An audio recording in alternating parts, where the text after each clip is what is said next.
Thank you. Good morning, everyone. Thanks for hanging around for this final presentation. I am Lindsay Grace, and I speak very quickly, so I'll try and keep it to a reasonable pace this early in the morning. All right, great. So currently, I am the Knight Chair of Interactive Media at the University of Miami. I was formerly the founding director of the American University Game Lab and Studio in Washington, D.C. And there we actually created something called JOLT, which is sort of short form for Journalism Leadership Transformation. Much of what we were doing was thanks to the generous support of the Knight Foundation, and generally what we're trying to do is aim to help journalism through game design. So myself and our dean, the chair of journalism, Amy Eisman, and a crack team of students engaged in a variety of activities around improving journalism at the intersection of play and game design. This included engaging a variety of professional fellows who were people who were actually practicing in journalism. And the other thing we did was we actually interviewed and collaborated with a variety of news organizations, including the ones that you see on your screen now. And the focus was actually creating a variety of sort of new experiences and interventions around news in order to improve news efficacy, people's news literacy, etc. And some of those are shown here, but the focus is, of course, Factitious, the game. So essentially what we did was we created a fake news game to improve media literacy and also function for audience polling. So this particular game was featured on National Public Radio, Newsweek, the Neiman Labs, and a variety of other, including foreign language, news outlets. And one of the nice points of pride is that we had more than 1 million games played as of April 22nd this year. The original game was designed by Maggie Farley and Bob Hone, and they had gone through a series of sort of iterative designs to create something that we called sort of Factitious 1.0. So this is what Factitious 1.0 looked like. And the general design scheme was motivated by kind of an aspirational design towards a game called You Don't Know Jack, which has resurfaced over the last decade in a variety of forms. One of the most interesting things about that original design was that they were intentioning to actually do a more aggressive explanation of the variety of fake news in the world. So players were supposed to choose between news, advertising, opinion, or generally fake news, and they were also given opportunities to do passes and get hints. In that original version, this is the kind of feedback that we provided players, so they knew that they were correct or incorrect, and you can see there's just sort of a basic aesthetic here. And one of the observations that we share in the paper is the truth, which is that only 160 or so players were acquired in that 3-month time that we offered Factitious 1.0. As you were probably not surprised, this was a tremendous disappointment for the scale of the work that we are engaged in. So we actually iterated, and myself, with a variety of other individuals, went through and redesigned to the current version of Factitious. And the primary focus was on new mechanics, simpler mechanics, new graphics, and improved data reporting. So we created this version, the second version, the one that's become popular, as a kind of Tinder for news. So the way it works is that you're given a news article, and you can either swipe right if you think it's real, or left if you think it's fake. And if you're still not sure, you can scroll on down and get a hint. You'll get this little hint that says gives you a source. And then we give people feedback. We either let them know that they're correct and give them a little info on the source, or we let them know that they're incorrect, and we try and lead them to a better conclusion, including giving them a link to the archived version of the original fake news article. Much of my interest originally in getting involved in the second version of the project was in encouraging something we call human computation games. If you're familiar with HCG, essentially what we're doing is we're trying to turn play into computation, sensing, and new knowledge. So the most famous, sort of most well-regarded of the human computation games, sort of the original that helped make it popular, was a game called Fold It, which has been credited with a variety of scientific discoveries. And myself and a collaborator of mine, Peter Jamison, and I have been writing about him for a couple of years. And one of our primary articles for the IEEE Handbook on Digital Games, we've noticed more than 30 human computation games in the world, and most of those human computation games relying on cleaning data and really relying on human heuristics. You can do a bunch of further reading to understand how I and Peter Jameson have largely been framing this work. But the idea for Factitious is that we could take the precedent that was presented in the human computation games and generate a game that actually creates a kind of polling system and provides feedback for news organizations. So news organizations can actually feed this content, and then we can artificially poll people to understand their perceptions. And primarily what we're trying to do is offer an experience that provided that each play was actually a human eye on an article detecting whether or not it was perceived as fake news or not. So we have this really great back end that actually does a lot of data acquisition for us and data management for us. So it's very easy to put content in, but it's also very easy to make inference from the content that's collected. So this is the Factitious management tool, and I should mention that the entire Factitious solution is actually an open source solution. It's on GitHub, so we're trying to encourage others to use this as a polling system as well. But back to Factitious, essentially the paper focuses, because we obviously publication, the game is still ongoing, but at the time of publication, we had more than 450,000 unique players who had completed at least one round. So that means 5 articles per round, and we got at least that many players. So more than 280,000 completed the entire game, so they went through what ends up being 30 articles. And of that set, 45,000 provided us with demographic information. So we are able to make some inference about player performance based on demographics for 45,000 players. And of course, this is demographic self-report. It has its own challenges, but it is at least something. So, for example, you'll find in the paper that one of our largest populations was players between the ages of 10 and 19. We can actually tell because of IP address that those were people largely coming from colleges. So there are journalism programs, for example, that are using this as a first-day activity to get future journalists critical about their fake news consumption. Likewise, we were actually able to tell because of anecdotes, and for anyone who supplied our email address, if we saw .edu, we understood that they were coming from a college or a secondary education institution. So the other large population that we had was generally people between the ages of 30 and 39. And we have a couple of inferences on that. You can find them in the paper. We think largely it has to do with the venues through which people had discovered the game. So there were people who were promoting it on YouTube. There were people who were obviously writing news articles about it. And we think that that's a lot of where that group had come from. The other thing that was obviously easy to identify is that we offered people 3 classifications for gender: male, female, or other/non-binary. And you can see a sort of even split between male and female, with another 1,200 participants who were self-identified as non-binary or other.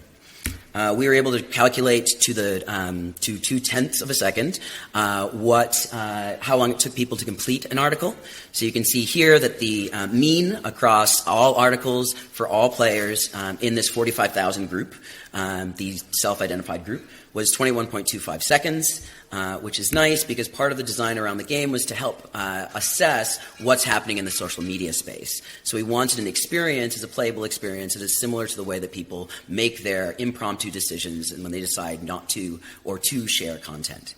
Likewise, we found that people were only about 68% accurate, and that of that set, of the players, 47% of the time they were getting hints. So even with a hint where they knew the source, they were still fairly inaccurate in their guessing. So some other neat things that we found, some really interesting things that we found. So we were able to look at how long it took people to complete the game overall, and we just averaged their time playing and not their like interstitial moments where they're basically examining their score. We didn't include that in the total time to completion, but one of the things we noticed is that the older you are, the slower you are, which is kind of an affirmation to an assumption that many people would have made. But if you look a little more critically, it kind of plateaus at around 20 or 24, or 20, the ages between 20 and 40, rather. And what you'll see is this kind of a general plateau, and then it increases again. And the one that I think is most interesting in the findings that we shared for this first iteration was the age to score. Does anyone see any patterns there? One of the interesting things, if you didn't notice it, is that performance actually falls after age 60. And I'm not going to editorialize, but it was kind of hard for me not to. So I'm just going to leave this up there and you can make your inferences. But you'll actually notice that certain types of news organizations attract an older demographic, which also, according to our findings, is a little more susceptible to having a hard time telling the difference between real and fake news. You'll also notice that a little more sort of less playfully, if you look at a venue like The Daily Show, which is all about sort of this play space in fake news, their at median age is about 36, and you can see the performance for that group here. And as you might expect, score increased by degree, so the more education, generally the higher performing the player was. But what's interesting is that higher degrees actually started to take longer once you went past the masters. So PhDs were slower at completing it. And as an anecdote, one of the other interesting things is when I was speaking with individuals from the news organizations, reporters tended to go and do the research before guessing. This was their instinct, so they didn't just guess. They actually went out and checked the internet to make sure that it was a true or fake article. The other thing to note is that we actually have some articles that were much harder. So the first one, Decatur man discovers bride is his own relative. People really struggled with, so 28 seconds. And then woman smuggling 8-year-old into Spain via luggage, people also struggled with. Does anyone know which one's real or which one's fake? So the first one is fake and the second one is real. We actually took this from all of this content from real resources, and then we tried to straddle the line of ambiguity to help people think critically. The easiest article was about the Girl Scouts doing baked edibles with marijuana. No one really had many problems with that. It was insanely easy compared to the rest of them. So an easy article was typically about 14 seconds, and a hard article was around 29 seconds. And we were able to aggregate and look at individual data across, these are sessionized. It's an HTML5 web app, so it's very easy for people to play.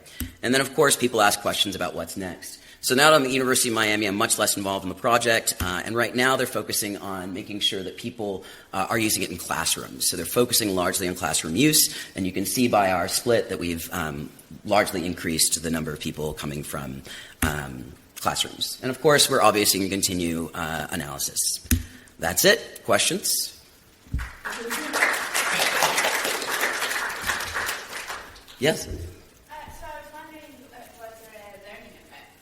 So we have a challenge in evaluating the learning effect for two reasons, and this is a split in approach to research. So the current folks who are taking care of the project right now are much more interested in making sure that people know than measuring. So what they've done is they keep changing the articles. So the idea is to attract more audience.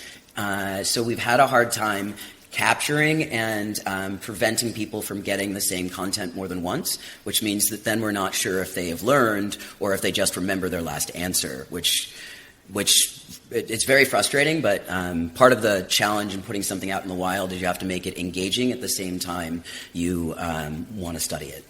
So they make it engaging by offering more content and tracking people less carefully. Yes? That was really interesting. Thank you very much. Thank you. Yep. Yep. Working out whether it's real or fake. Yep. Obviously, when people just scrolling through Facebook or yep. social media, they're not making that kind of, they're not cold-hearted, like, is this a real story? Yep. So I was just wondering, what do you think there's a level of differences in terms of perception of real and fake compared from your experiment to... Sure. So this is actually one of the next phases for this project is it's actually working with a U.S. organization called the News Literacy Project.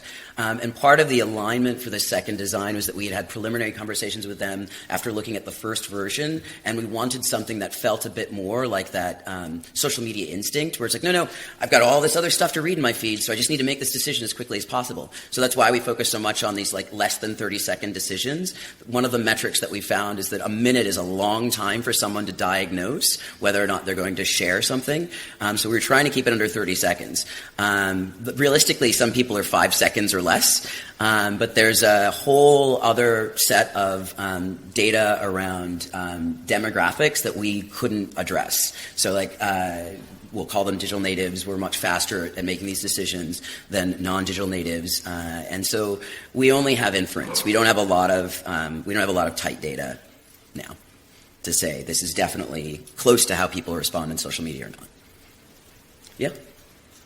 Yep. No problem. Yes, I was wondering if you, so potentially this could help people to recognize fake news, but it could also help the people who make fake news to make better fake news. Yeah. So I was wondering if there is anything to differentiate the two groups.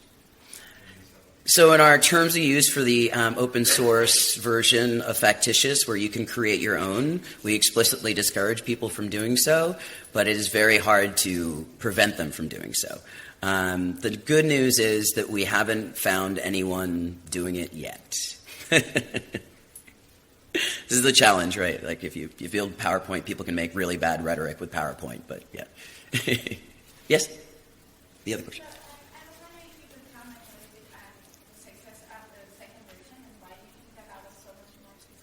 Oh, I think... Just because it was like Tinder, or? No, so I think a lot of it has to do with simplicity. I think it was an overwhelming interface originally, too many selections, it was too flat. Aesthetically, it wasn't nearly as charming as the second version. First version, I argued against this, but I wasn't core design team until the second version.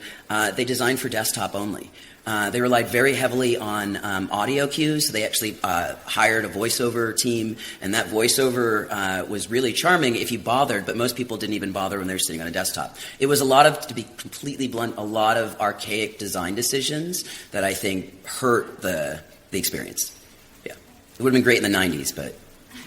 Can I finish off a little bit with that chess counter question? It's kind of also, because, what is truth? One of the big issues in this whole area seems to be that there's a sizable number of people whose view,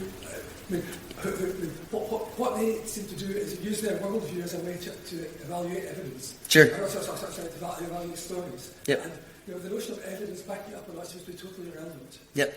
So how do you deal with that in this kind of context? Sure. Or any other comments on that? Sure. So without being academic and evaluating epistemologies, what we did was we employed, pragmatic is we employed a primary reporter who then had it validated by DC desks. So we sent it off for the content that we discovered.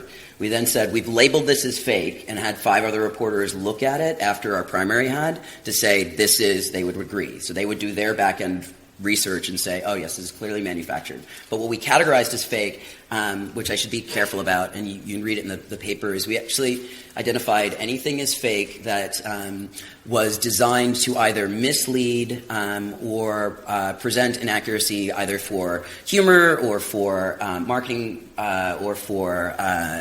we actually allowed editorial content, but what we did to skirt that is we just didn't use editorials. I was actually thinking Yeah. in terms of the validation of your stuff. Yep. I was thinking more in terms of the audience. I mean, I can imagine that there are people out there who are absolutely convinced that certain things align with what they're... Yeah. It's like aligns with their view is true, Yeah. it's fake. Yeah. Irrespective of all the evidence in the background. Yeah. How do you deal with that? That one's way bigger.